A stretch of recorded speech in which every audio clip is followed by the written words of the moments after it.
let me show you and walk you through what I consider to be the most advanced Kewlus Cobra Bag setup. Most of it has to do with the setup of this base, which gives the mast incredible rigidity, and that in turn translates to incredible performance and maximum speed.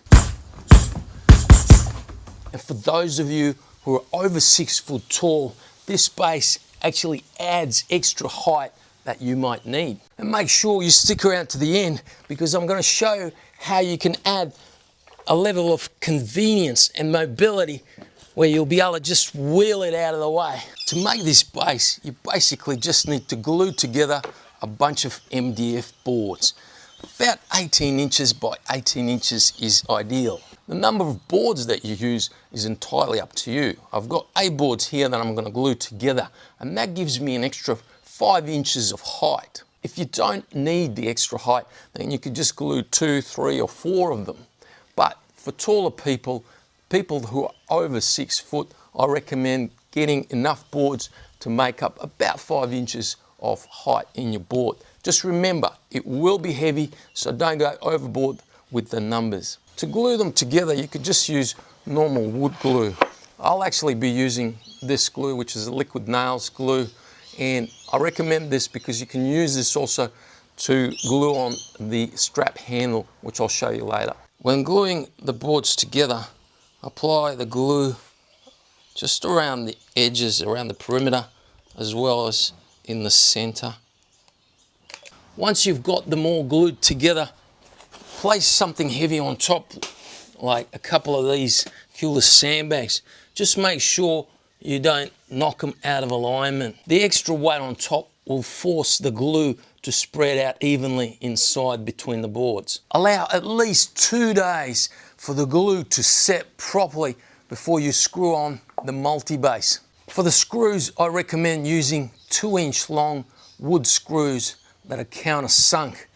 Now, they fit perfectly and sit flush in the multi-base, and they protrude far enough so they can go through 2 of the boards and give you a nice sturdy platform. Locate the center of your board, mark it, place your multi-base there, and then use a thin drill bit to match your screws to drill your first pilot hole. Pretty much any hole will do. Screw in that corner and do the same with the opposite corner. So now your base is firmly attached, and you can use the drill bit to mark all the other holes. Now you're ready to install the click mast.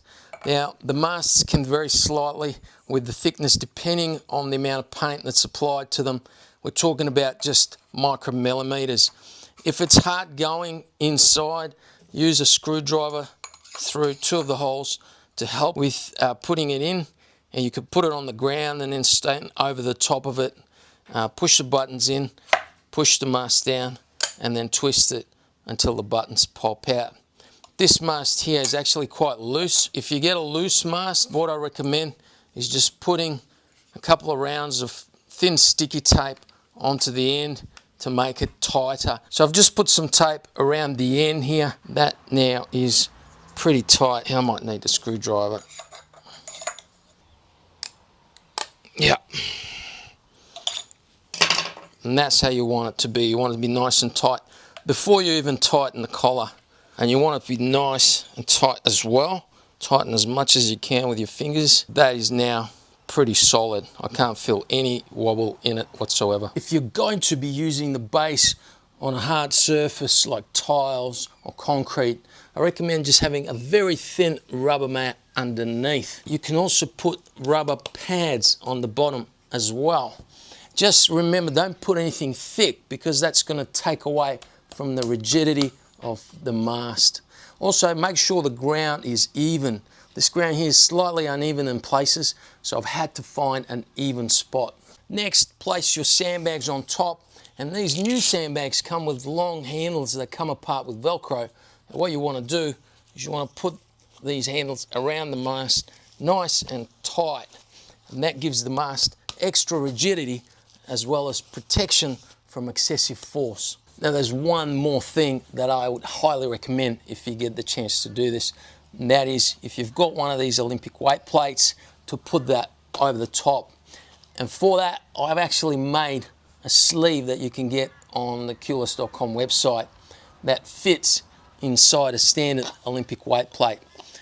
This hole is slightly larger than standard. If that happens, you just wrap some tape, some cloth tape around the Olympic sleeve. And I've done that here with another one using red tape so that it goes in nice and flush and tight. You just put that on top and you slide your Olympic weight plate onto it. So that now gives you unparalleled rigidity. And finally, if you want to have the convenience of being able to lift it on one side and then just cut it away, all you need is a couple of these caster wheels. So these are the ones without the swivel, and you want to attach them to the very bottom of one side. And then all you need is a strap that gets glued on the underside of the opposite side. Now here's a base I made up earlier. I've actually rounded the corners on this one and I've made a handle. But what I love most is the ability to just lift it by this handle on the side and cart it away. And that's together with the sandbags on top and the weights. It's easy because you're only lifting one side. Finally, I'd love to know if any of you end up setting it up like this. I'd love your feedback, so put it in the comments below.